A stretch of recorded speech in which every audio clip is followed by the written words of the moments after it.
Assalamualaikum warahmatullahi wabarakatuh. Selamat pagi dan salam sejahtera untuk kita semua. Bertemu lagi dengan saya Dita di kelas Bahasa Indonesia. Hari ini kita akan berdiskusi tentang materi laras ilmiah dan ragam bahasa. Jadi apa itu laras ilmiah? Apa itu ragam bahasa? Bagaimana perbedaannya? Akan kita diskusikan dalam materi hari ini. Baik, untuk yang pertama kali di sini saya sajikan beberapa gambar. Teman-teman bisa perhatikan, lalu apa yang ada di pikiran kalian? Apa yang terlintas ketika melihat gambar-gambar ini? Oke, mungkin teman-teman ada yang berpikir tentang di gambar kedua, tertarik dengan gambar kedua atau gambar ketiga atau gambar keempat atau gambar kelima gitu ya. Jadi ini semua bisa mewakili materi kita hari ini, yaitu laras dan ragam bahasa. Saya ambil contoh satu ya. Misalnya pada gambar yang kedua, yaitu ada seorang ibu dengan anak di rumah. Mungkin ini sedang bermain atau sedang memasak gitu ya. Kalau kita kaitkan dengan ragam bahasa, kira-kira menurut teman-teman bahasa yang digunakan antara ibu dan anak ini bagaimana? Jadi apakah bahasa formal ataukah semi formal atau non formal?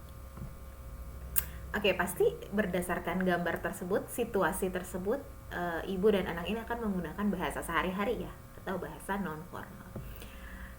Lalu kita lihat ke gambar berikutnya. Ada gambar kutipan novel ya, atau buku tulis ini. Nah, kalau kita kaitkan dengan laras dan ragam bahasa, tentu berbeda dengan tiga gambar pertama. Tiga gambar pertama adalah ragam lisan, artinya bahasa diucapkan secara langsung pada orang kedua pada saat yang sama. Tapi untuk gambar keempat dan kelima ini adalah ragam tulis ya.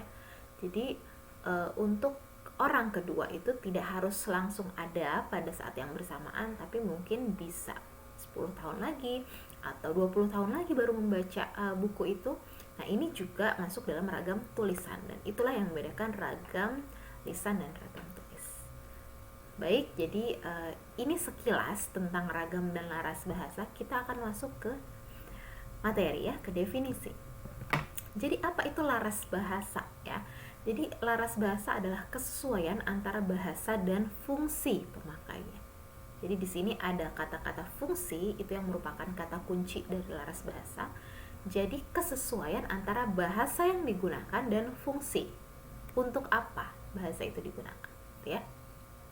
Sebagai contoh, ketika kita menulis sebuah cerita pendek, atau kita membuat satu novel, cerita yang lebih panjang gitu ya, maka fungsi dari laras bahasa di sini adalah laras novel atau laras dalam cerita. Bahasa yang digunakan apakah sama dengan laras pada iklan? Bahasa yang digunakan apakah sama pada laras dalam lagu atau dalam komik? Tentu berbeda, karena fungsinya pun berbeda, gitu ya.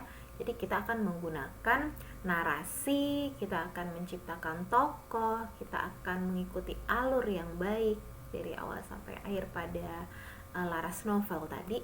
Tapi tentu pada laras iklan misalnya, kita menggunakan bahasa yang persuasif, ajakan untuk mengajak para pendengar atau pembaca dengan iklan yang kita tulis atau dengan iklan yang kita tuturkan, ya. Jadi ada fungsi yang berbeda antara para pemakainya dan itu disesuaikan. Jadi ini yang dimaksud dengan laras bahasa, ya.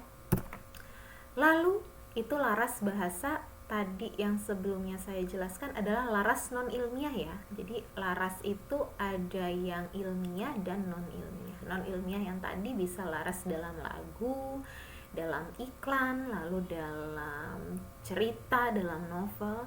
Tapi untuk laras ilmiah ini kita gunakan dalam karya tulis pastinya ya. Jadi karya tulis ilmiah yang masuk dalam laras ilmiah ini, apa sih yang harus kita tulis? Apa sih isinya gitu ya. Jadi yang pertama, laras ilmiah ini bukan merupakan ekspresi diri.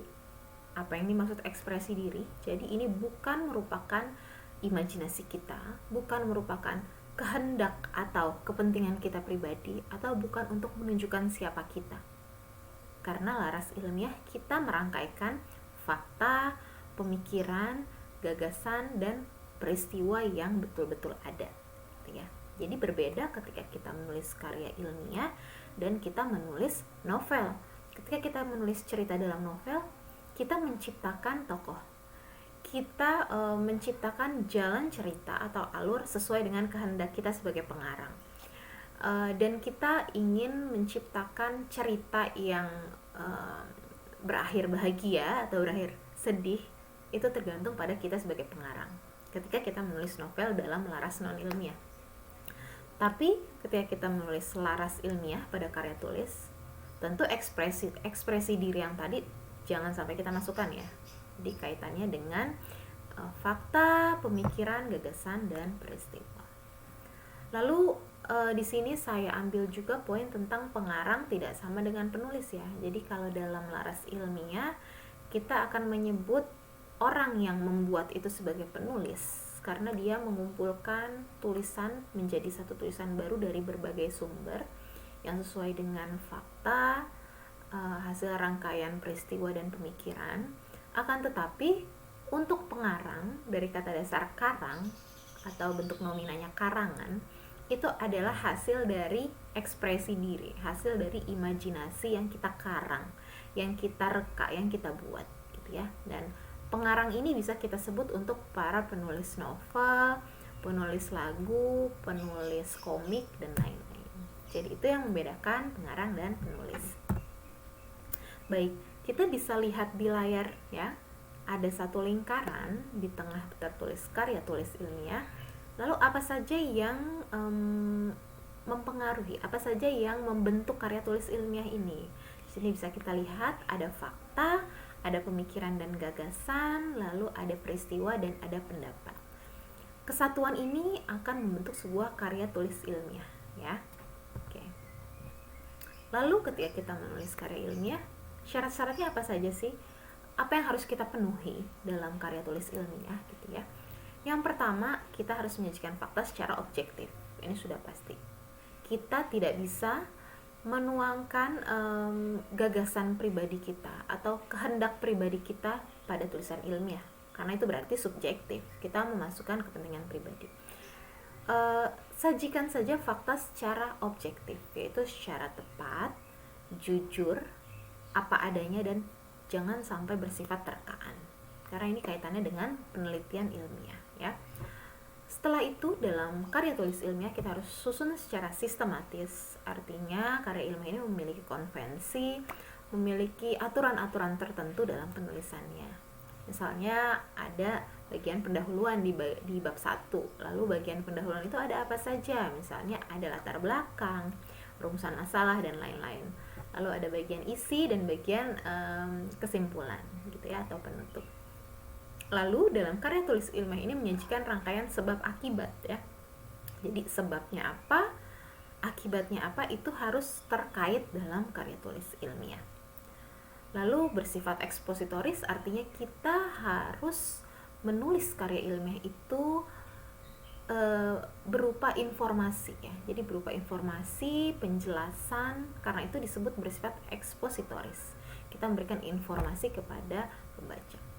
Selain itu juga harus mengandung pandangan yang sesuai dukungan untuk pembuktian suatu hipotesis. Nah, ini kita harus memasukkan data-data yang mendukung, data-data untuk bukti suatu hipotesis yang kita tuliskan di awal. Gitu ya. Lalu ciri bahasa pada karya tulis ilmiah tentunya harus tepat dan tunggal makna. Artinya ketika kita menyampaikan pemikiran atau gagasan kita, ini harus sampai pada pembaca itu maknanya tepat sesuai dengan apa yang ingin kita sampaikan. Jadi tidak ada interpretasi yang berbeda-beda gitu ya. Lalu harus ekonomis dalam bahasa, ini juga kaitannya nanti dengan materi kalimat efektif. Dan kita juga harus tepat mendefinisikan istilah, lalu makna, karena ini kaitannya dengan ilmiah, penulisan ilmiah. Kita harus ambil definisi yang tepat, tidak menciptakan definisi sendiri gitu ya. Jangan lupa juga untuk bahasa pada karya tulis ilmiah, jangan melupakan KBBI, pilih bahasa yang tepat, pilih pilihan kata yang tepat, dan gunakan PUEBI sebagai pedoman kita untuk penulisan ya. Baik, lalu ragam bahasa tadi adalah laras bahasa lalu kita masuk ke laras ilmiah berdasarkan fungsinya.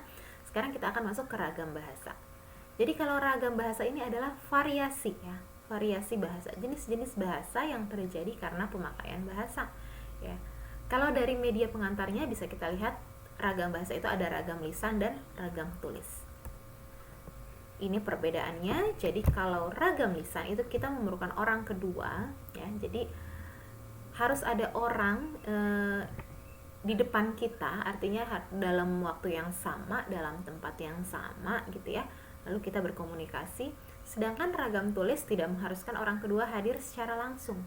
Jadi kita menulis, tulisan kita ini mungkin saja akan sampai atau akan dibaca pada orang 5 tahun lagi, 10 tahun lagi ya, dalam waktu yang berbeda gitu ya.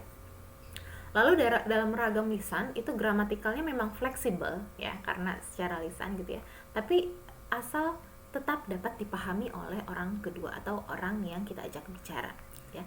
Akan tetapi dalam ragam tulis tentu gramatika ini perlu sangat kita perhatikan karena harus disampaikan secara tepat dan jelas, dan ragam tulis ini akan ada dalam jangka waktu yang lama selama secara fisik itu hadir. Jadi kita harus masukkan unsur gramatikal yang baik dan tepat sesuai dengan pola-pola yang ada ya.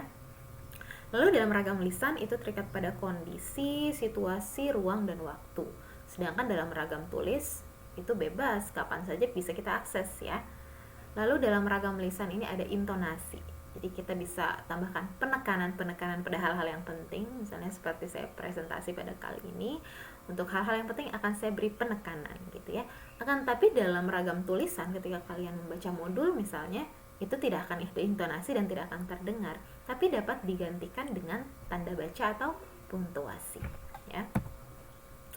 Baik, selanjutnya masih dalam ragam bahasa. Kalau kita lihat dari situasi pemakainya, jadi ragam bahasa itu bisa dalam bentuk yang formal, semi formal, dan non formal. Ini tergantung dengan apa. Jadi ada 5 poin penting yang menentukan ragam bahasa tadi, formal, semi formal, atau non formal. Yang pertama adalah topik ya. Jadi topik apa yang kita bicarakan. Jadi misalnya pada rapat kita membicarakan sebuah masalah, itu kan topiknya formal ya. Terus hubungan antar pembicara juga misalnya dengan atasan dan bawahan. Akan tetapi ketika topik ini berubah, jadi ketika keluar dari ruang rapat, lalu si atasan dan bawahan ini ngobrol dengan topik yang berbeda, dengan topik sehari-hari, dengan topik yang lebih santai, misalnya bertanya kabar atau bertanya apa kegiatannya sekarang gitu ya. Tentu ini topiknya berbeda dan ragam bahasanya juga langsung bertukar menjadi ragam bahasa non formal gitu ya. Medium yang digunakan ini juga mempengaruhi ragam bahasa. Jadi apakah kita menggunakan telepon atau secara lisan atau dalam tulisan gitu ya. Lalu lingkungan ini di mana tempat situasi percakapan itu terjadi, di mana tempat percakapan itu terjadi, misalnya di kantor, di kelas, atau misalnya di bank gitu ya.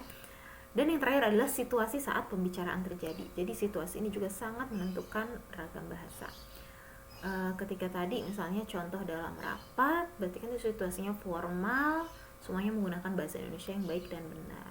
Tapi berbeda halnya ketika kita tadi ya dalam jam istirahat, lalu kita ngobrol santai di kantin pada saat makan siang. Nah, ini tentu situasinya berubah menjadi situasi yang non formal. Kita tidak menggunakan lagi ragam bahasa yang formal tadi ya. Jadi ini adalah poin-poin yang menentukan perbedaan pada ragam bahasa. Lalu selanjutnya untuk ragam bahasa tadi bisa kita lihat cirinya ya. Jadi apakah ini formal, non formal, atau semi formal? Kita bisa lihat dari apa? Dari kata sapaan yang digunakan atau kata ganti. Jadi misalnya penggunaan kata beliau, Anda, saya, itu biasanya kita gunakan dalam ragam yang formal. Tapi kalau yang non formal mungkin bisa aku, kamu, menyebutkan nama dan lain-lain gitu ya. Lalu penggunaan kata-kata tertentu, penggunaan imbuhan, konjungsi, dan fungsi yang lengkap ini juga bisa menjadi ciri pembeda pada ragam bahasa. Yang terakhir saya ingin menjelaskan sedikit tentang dialek dan idiolek. Masih ada kaitannya dengan ragam bahasa ya. Jadi kalau idiolek ini adalah keseluruhan ciri perseorangan dalam berbahasa ya. Jadi ciri yang dimiliki tiap individu ya. Jadi tiap orang walaupun berasal dari daerah yang sama, lahir di tempat yang sama atau di kota yang sama, pasti dia punya ciri-ciri tertentu ya ketika berbicara. Misalnya si A dan si B. Oh, si A ini sama-sama orang Betawi gitu misalnya. Tapi si A ini ngomongnya halus, pelan gitu ya. Sedangkan yang B orang Betawi juga, tapi dia cara bicaranya cepat, misalnya langsung cepat, jelas gitu ya. Nah, ini kan perbedaan karena individu. Itu yang disebut idiolek ya. Yang selanjutnya dialek. Nah, kalau dialek ini variasi bahasa juga, akan tetapi jangkauannya lebih luas, yaitu misalnya pada kelompok-kelompok suku tertentu.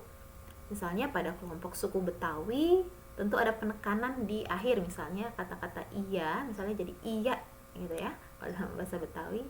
Atau misalnya dalam kelompok suku Jawa yang menggunakan bahasa Indonesia dengan medok gitu ya. Atau kelompok suku Sumatera Batak misalnya menggunakan kata-kata yang intonasi yang cukup keras dalam bahasa yang sama, bahasa Indonesia. Jadi itu perbedaan dari idiolek dan dialek.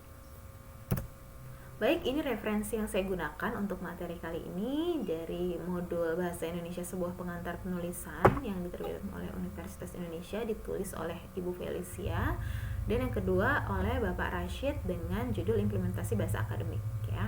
Kalian bisa cari ini untuk materi yang lebih lengkap dan bisa kalian baca kembali. Oke, terima kasih. Sampai di sini dulu materi terkait laras dan ragam bahasa. Kalau teman-teman ada pertanyaan, silahkan kirim ke email atau silahkan ke aplikasi e-learning ya. Nanti akan saya balas. Setelah itu silahkan diskusikan lembar diskusinya bersama teman-teman sekelompok. Baik, terima kasih. Sampai bertemu. Selamat siang. Wassalamualaikum warahmatullahi wabarakatuh.